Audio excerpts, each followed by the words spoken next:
All right, Luca Nation. What's going on? So, in preparation, in all fairness, for today's episode, it's kind of a slow news week. Other than PWCC eBay, there's not much going on. We got I think you're baseball. lying. Don't you want to announce that you're opening a vault in Mexico? I I am mean, just everybody's got to open a vault now. Just vaults tax everywhere. free, and what I'm going to do is I'm going to find you guys deals where you could trade your cards for beachfront hotel property. Tulum, they're building stuff all the time, and they don't want to pay in cash, so you'll be able to trade your cards in for beachfront property. What do you think, Cage? I think it's a great idea. As long as the beach is still there, you got a heck of a storm going on behind you. Beach erosion's a real thing. It is a real thing, but I love this. It was so cool. There's a storm surge, so like the water is like 20 yards higher than it was yesterday. So it's fun. Well, hopefully it doesn't get in the way of your travel plans, because tomorrow the big guy is going to be flying out to JFK. Yeah, it's We're going to very be. I don't know. We just lost your audio for a second because of the storm. There's maybe a little spotty audio, guys, because he's literally in the eye of a hurricane. That's a country song. Do you know that? Do you remember Winds of Change? Remember that band? No. So can you sing a little for me? I don't want to. Come on, just do it anyway. No. Sometimes get out of your comfort zone. Just drop a few bars. Come on. You got a DM. You got a The audience would DM love from it. someone. They loved how you performed. Was it I on was a rapping. YouTube video on the I don't know live? what I was doing, the live. I'm always doing something. People have started to message me like, I caught that. You dropped that in there, and I'm like, yeah. I put these little nuggets in there, for people to catch. People listening, paying attention. It's like little what do they call them, Easter eggs, right? Little Easter eggs in the episodes. Are you allowed to say Easter now, or do you say the bunny holiday? I don't want to upset everybody. Where are you at? Cage is home today. He's been watching the news all day. No, I'm working on my pool. Gotta Been working on your pool. Got to keep it clean before the rain comes and messes it up again. This is what happens. Guys, we started Luca Nation East Coast National Instagram group. So if you're going to National, we want to meet up with you guys. Shoot us a DM and we'll add you to that group. We're much smaller room. We want to know when you're there. Message when you get there. Message when you're going. That way, it should be a lot easier to find people. I mean, there are still people who were at the National who had tables and they were like in booths and they were like, I didn't see you, and I'm like, 4 days. I guess I missed part of the show. So this is not that type of a room. No. So it's big, but it's not National. So Cage, I don't think they even pre-sale tickets. No, I think it's all at the door. Autograph tickets. The only do is they do pre-sale for autograph tickets. So I think they just added Mariano Rivera to it. I think Jose Reyes is going to be, New York guys. A lot of people from the Islanders. You get some hockey guys. Some baseball players. You can buy your autograph tickets for them in advance.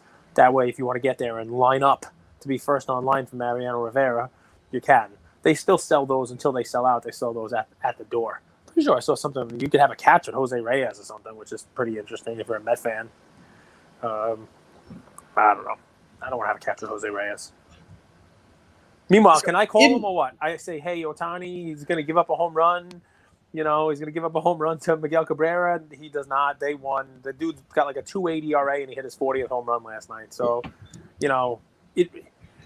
I will say this, and I'll let you get into your play, and I'll tee one up for you, right? Because I'll say this. I stand by my call that All-Star break, 33 home runs, with all of the news articles were, can he break the home run records? Can he hit 60 home runs? And I said he wasn't going to hit more than 15. He's got 7 now. There's 40 games left in the season. He's got a shot. He's still, I'm going to stick with my prediction. He only hits 15. That was like the obviously bold prediction at the time, but clearly it's being borne out in what happens in the second half. That said, two takeaways. He's having an MVP season, clearly. I mean, his WAR has to be nuts. I don't know if they know how to calculate it because of what he's doing as a pitcher and what he's doing as a hitter. But the second takeaway is, as great as he is this year, his card prices are absurd. And that's going to lead me into my question for you. Like, I wouldn't recommend anybody buy an Ohtani card right now because the Ohtani cards are, it's priced that he's winning the MVP this year, next year, the year after, and a bunch of championships, right? It's amazing what he's doing, but when you're at the card show, it's funny. I did this last week when I was at the Plainview show. I looked at a whole section. A guy had a table. Nobody cared. 1921 exhibits, 1933, 34 Gaudis, 35 Gaudis, get play ball cards. I mean, these Jim Bottomley, Charlie Gehrig. I mean, all of these guys, right? Earl Averill. Guys, I'm saying names you don't even know because, they played almost 100 years ago. Earl Averill's a Hall of Famer. There are guys in that 33 Gaudi set that it's chock full of, Jimmy Fox, like all these guys, right? Nobody has heard of them. Nobody can. These are Hall of Famers, right? And you walk by and no one cares about the cards, right? And I'm not saying no one's going to care about Ohtani. What he's doing is amazing, but he's doing it for a year, and who knows how long he's going to do it for. And the cards are priced in a way that he's going to do this for his entire career. And that it's very possible, however unlikely, but it's very possible that he wins a Cy Young and a home run championship and a couple of championships, for his team and the whole deal. And then I guess maybe his cards might be worth what they're selling for. But you just got to be careful getting caught up in that FOMO, getting caught up in that hype. Everybody's buying Ohtani now. Ian had his card case out, and the card everybody wanted was an Ohtani card that I got for him at the Bleecker trade night. I traded a card for it. And it was like, oh, how much for the Ohtani? How much for the Ohtani? How much for the Ohtani? I don't know if he actually traded it, sold it. He might have held on to it. But everyone wants it. That's what's causing the price to be crazy right now. Because everybody, oh, look, Ohtani. That's why I'm a little more careful, right? We talk about be fearful when everybody's greedy, be greedy when everybody's fearful, the Warren Buffett saying. Everybody's being greedy right now with Ohtani. Everybody's being greedy with the prices, right? That's where I kind of take my profit off the table if I had any of that stuff, and that would be my suggestion. And that leads me to you. I don't have a play today for you guys. I don't have a play for you guys, right? And I may talk about some players or stuff like that to play, but there's a reason for that. And I'm going to let Andrew explain it to you because he may have a play, he may not. But we do research. We do look at these cards for you. We want to give you a play that is a money maker, right? But why don't you tell them when you wanted to give a soccer play today? Why don't you tell people what you found when you were looking for soccer? Sure. And it's one of my kind of notes or topics for today. I want to discuss the macroeconomic state of investments. Well, there you because go. If you guys know, the S&P, I think they hit record highs 5 of the last 6 days, right? So it's not just cards. But I go ahead, I want to look up Kobe cards, right? Kobe game used relics. Cage gave this play, I think they were like $40. $50, yeah. Now I'm going on eBay, and the PSA 10s are like $600-700. And this is a modern card, so this isn't the toughest card to grade. The Kobe one, it was $599. There was another one listed for $1,800, game worn Kobe jersey. So okay, I understand. Now I'm like, let's go to the other side of the spectrum. Let's go Mason Mount cards, right? I think Chelsea's going to be good. They got Romelu Lukaku. Let's do a little prospecting with Mason Mount. His cards are in the thousands. Like a light blue out of 175 Topps Chrome is $3,000, $4,000. But he already won. He already won a championship, right? And he already won a scoring title. He hasn't won anything. He's just a good young promising talent. He won the Ballon d'Or 2-3 times already. Right, he won some good stuff, right? I mean, did I say that semi correctly? You said that really well. Okay, you said that really well. I mean, but so it's worth $3,000 his cards because he's done all that already, right? No, guys, I'm making a joke. He hasn't done any of that.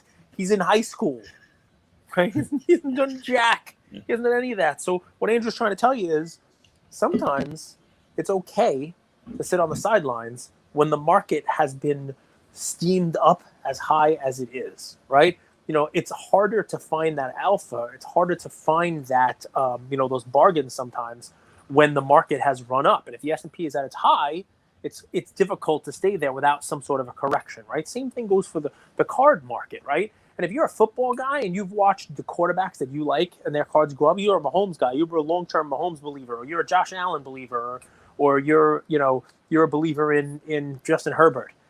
It would be difficult for me to tell you to buy their cards now. But if you're a long-term believer, like an actual holder of those cards, you want to hold them for their career. You want to hold them for more than just flipping now in the next couple of months. There will be an opportunity, even with one of those 3 guys I just named, in the coming months for you to buy their cards most likely less than what you can buy them now, right? Whether it's Herbert with a bad start to the season, whether it's Josh Allen, whether it's Patrick Mahomes, whether it's, I don't want to call for someone to get injured, but somebody might get an injury where they're going to miss a couple of weeks here and there, a la Joe Burrow and the like, right?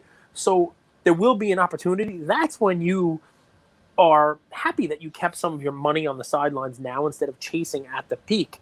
It's okay to have your money on the sidelines and jump in at something that becomes a bargain. That's something that has moved down off of its highs. That's still a quality piece, right? I think so too. And I try to look at it from a different standpoint. So when everything's expensive, I try to find something with like provenance, Okay. something that has a bit of a story.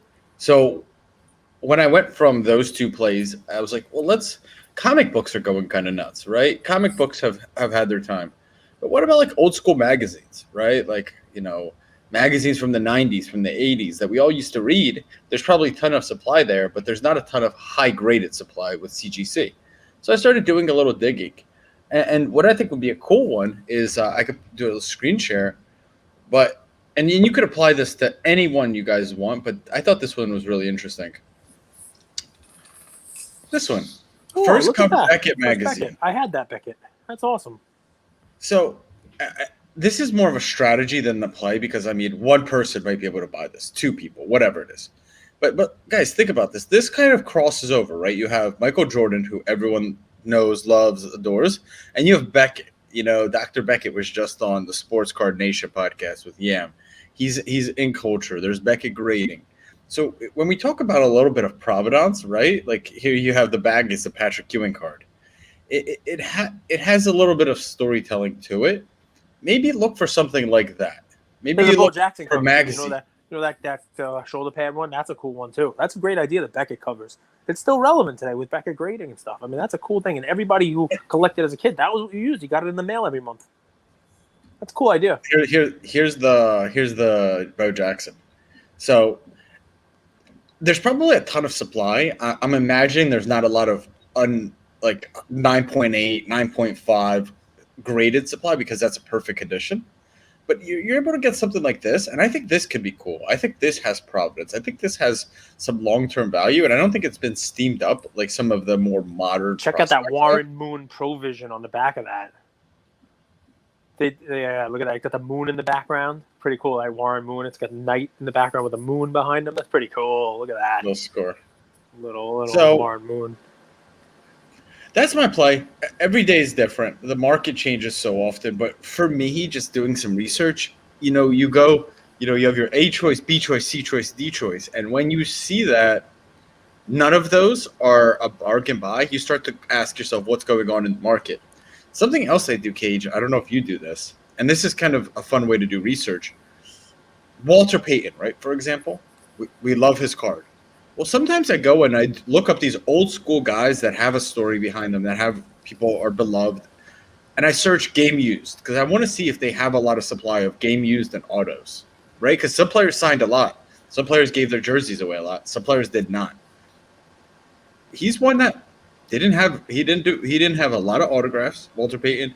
He didn't have a lot of game used stuff. So I start looking at that stuff and monitoring it, when things are the way they are now, I'm looking for something that's really rare, really low supply. And things like this is you're not going to find it overnight, right? eBay, we've talked about this, Cage. I don't know if you agree with this. eBay, it looks like half their store got taken down. There's like no good cards on eBay right now. There's a lot less.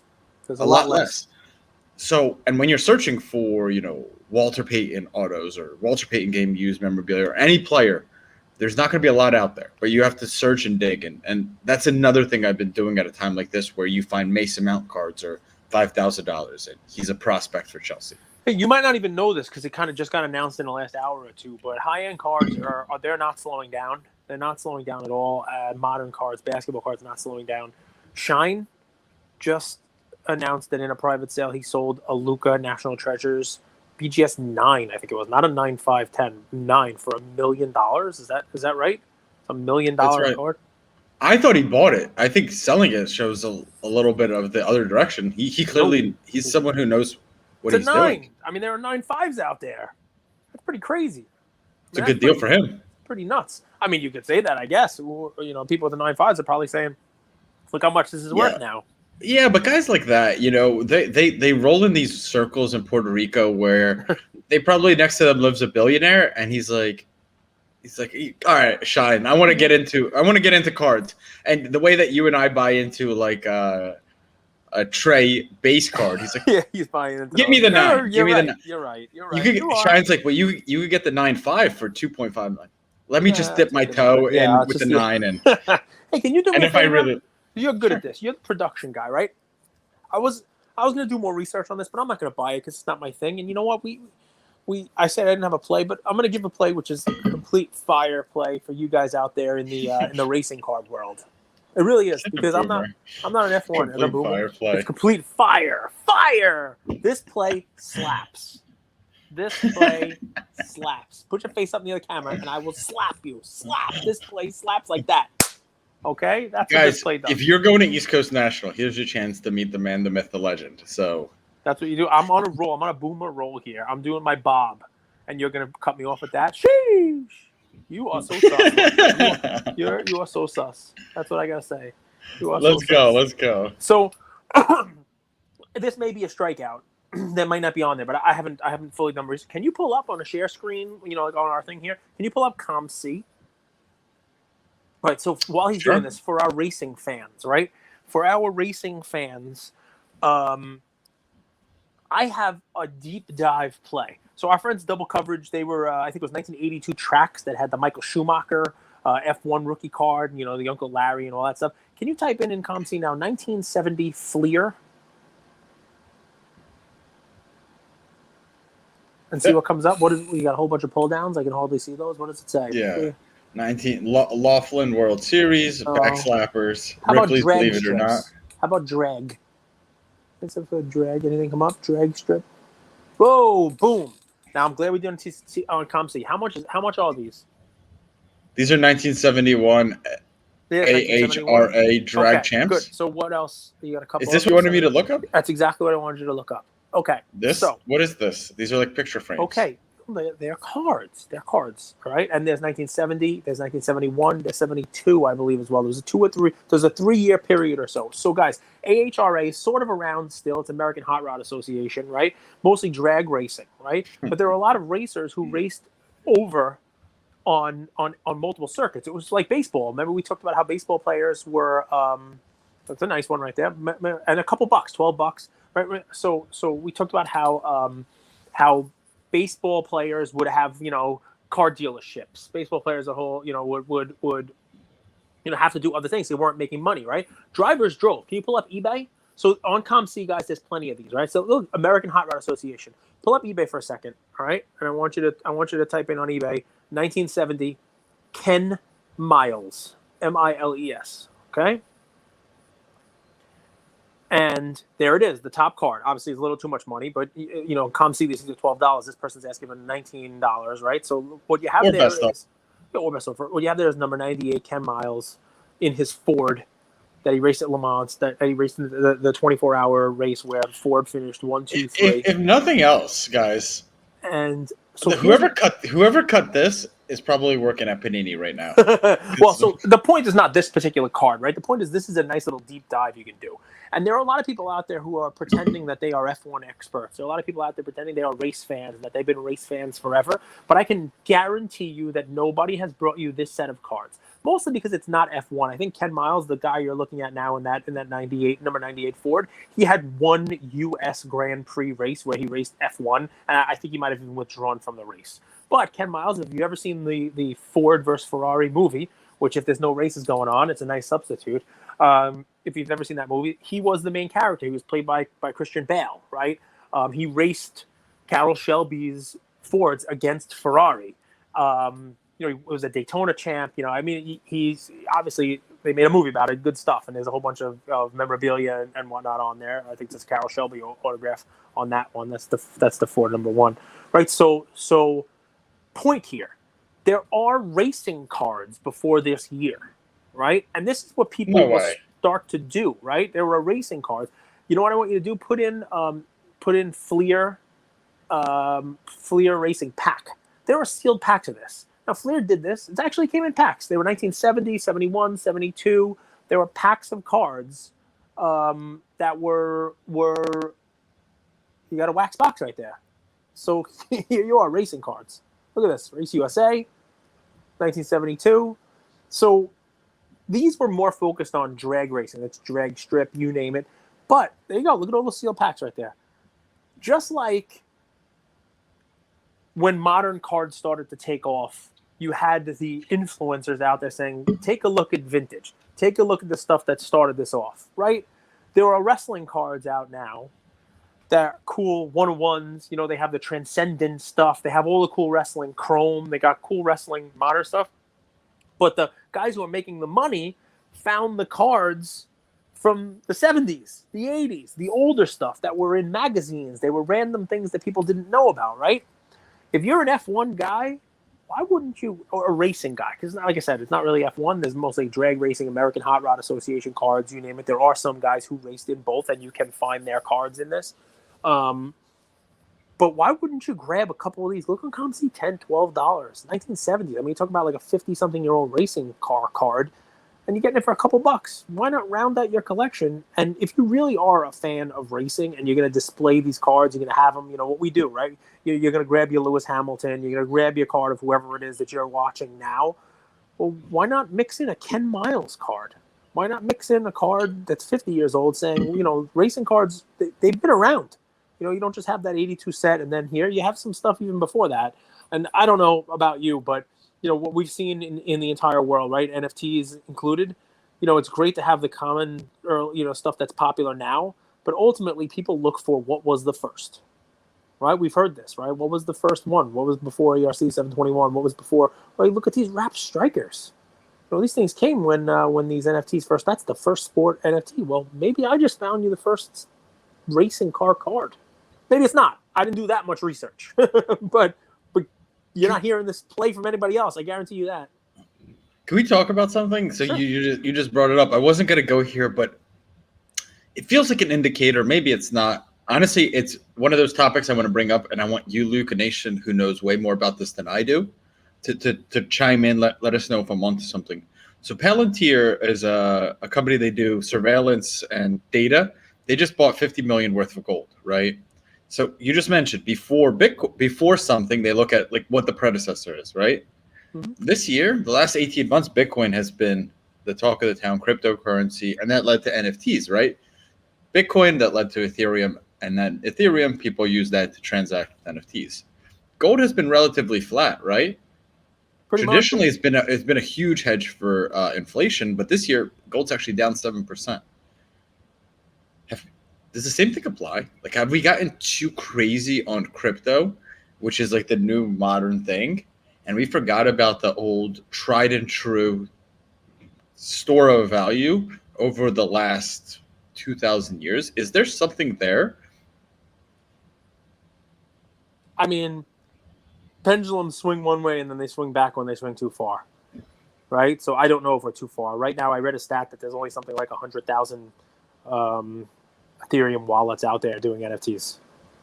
I mean, we talk about it a lot, but 100,000 wallets overall that's not enough.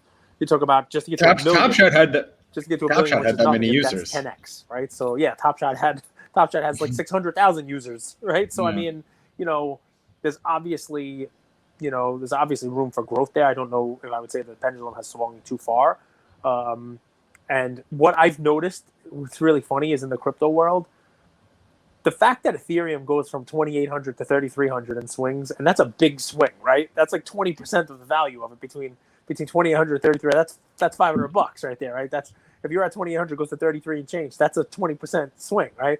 People don't really seem to notice that in the NFT world.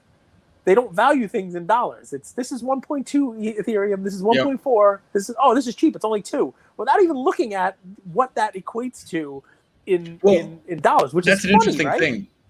Because it's what things are denominated in, right? So because the currency, everything is denominated in US dollars, you don't even realize that the US dollar swings it compared to apricots and gasoline and pears. That's right. That's what makes it interesting, right? It really does. The reason I also brought that up is coins. Guys, I don't know if you saw like a really, really, really famous coin sold for millions of dollars, $6.6 million. Darren Ravel tweeted about that. And guys, before there were cards, we brought this up. My dad's friends who were 50, 55, 60 years old, they were big coin collectors. So you're absolutely right. Should I stop buying stamps? Should I grab an inverted Jenny? I think That your, sounds the dirty. best point. I think this should be our title: is when the pendulum swings one way, it will always swing back. Well, if it swings too far. So if it swings too far, it will swing back. You start to think about stuff like that, right? You start to be curious because not every day can you come on here and make $1 million play. It's the preparation. It's looking at these things. It's looking at history and trying to learn. And I'm curious, like we have tried and true coins. We have tried and true gold that hasn't appreciated as much as modern stuff, shiny stuff, flashy stuff, NFTs, crypto, modern cards, Luca BGS 9. And I'm wondering, how far has that pendulum swung, and is it going to start swinging back the other way? It's very possible. Scarcity is the key with this stuff now. Is what I'm learning, and it'll happen in the NFT space also. There'll be fractional on the high end stuff instead of putting your money into a new project that's minting this week. If you have a couple $1,000, you can buy a couple $1,000 worth of a punk or an ape if that's what you want to get into. It's very, very interesting stuff, guys. But I also want to make sure I do not own any of those 1970, 71, 72 American Hot Rod Association cards. I'm not buying them. I'm not a racing card guy. I mean, maybe I'll buy one. Maybe I'll buy some racing cards at some point in time if I start watching races. I love Ford versus Ferrari. I love Rush. If I start buying, I'm gonna be heavy Nicky Lauda. That guy's a great story. Love that dude.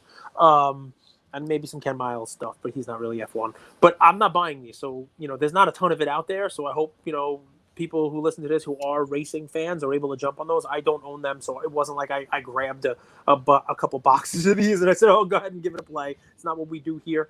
It's something that I was researching because I like doing that. I like seeing what came first, right? And I like being. That was what made me gravitate towards 2012 Prism. Everybody was loving Prism, so I said, let's go back to the beginning of Prism, and that turned out to be a very good play. Same thing. For a play like this, you're going to need a David Peck, right? David Peck created the wrestling market, right? Mm-hmm. So there were obviously shiny new WWE wrestlers, but he went back and basically bought out those 1980s All-Stars, and he was like, wow, there's demand for wrestling now. Let me go back and get the GOATs. Something similar could I'm not saying it will happen with, oh, look, Lewis Hamilton, Max Verstappen, and these other guys. Leclerc, yeah. There you go. Who are the GOATs? Who are the guys? And I'm not sure if there are anybody else. I don't know the history of the sport, but I'm sure that there are. You ever heard of the name Andretti? Marco? Mario. There was Michael, Mario. There were a whole bunch of Andrettis. But yeah, I mean, there you go. People would say he's the best American, although I don't really call him American, F1. But there were a lot. There were a lot of great F1 folks. Michael Schumacher is one from the 80s, obviously, as well. But yeah, I mean, it's not my bag. But this is one of those things. I like to research when I'm up at night. I'm not doing NFTs now, and we're not doing episodes. I like to say, all right, well, where's an area that people haven't looked at yet? And I was a little surprised to find these cards. But yeah, look at this. What do you got there? That's pretty cool, right? Mario Andretti. That's from the 70s, 1979. This will be after. PSA 10. Mario Andretti. But is that the Vernalindus? That's the same brand that also has the comic type of the Cassius Clay with the butterfly bee version. So, I mean, these cards are out there. Heroes of Sport, I think they call them. But yeah, there's Andretti stuff. There's all kinds of stuff. I just like this one because I didn't see too many things back that far when it came to racing cards. And, I found it because I started looking up Ken Miles stuff because I like that Ford vs. Ferrari movie. That was a good time. A lot of racing. So, guys, little fantasy football update. So here's the plan. September 6th or 7th, we're still deciding on the date. We're going to do the fantasy draft. Let us know if that works for you guys. We figure kickoff is the 9th. We have that week right after Labor Day. We could do the draft. Second thing is we're going to start a Discord, right? Because we have 3 leagues, 36 people. Instagram groups aren't the best for communication. So we're going to start a Discord. It's going to be the easiest place where everyone could talk trash, banter, see each other's teams. So we're on that. Thank you, MBT. Will, you're doing an amazing job, and Cards to the Max backs. Thank you. And guys, we decided not to do a 4th league. The reason isn't that there wasn't interest or anything like that. It's just 3 feels like the most overwhelming thing to manage in and of itself. and doing an episode a day, and hopefully we'll bring back another 10 for 10 series. So we just decided year one, let us get this right. Shout out to all you guys. One, who reached out and said what we're willing to be a part of the league. Two, who said we're willing to help with the league. We think next year we're going to do it bigger, but for this year one, we're going to keep it to 3 leagues. September 6th and 7th draft. And be on the lookout. We're going to create a Discord for all 36 members. Beautiful. Love it. And guys, listen, again, we have a group for East Coast National. So if anybody's heading out this weekend, 1 day, 2 days, whatever it is, message us, let us know. We'll put you in the group. Make sure we don't miss you. I would feel bad. Andrew's going to be there, man. He's going to be there. He wants to take pictures with you guys. I called them. They're not doing media passes like the other national. I think it's $10 to get in. I think it's like $10. It's not about the amount. I want to get in before, and I like to do that live stream for our fans. When it's crowded, it's not as fun. People love your live stream, so you could do the live stream. So we'll get there. You get there nice and early, do a little live stream. It'll be fun. It'll be a good time. Good show, folks. Thanks, everybody.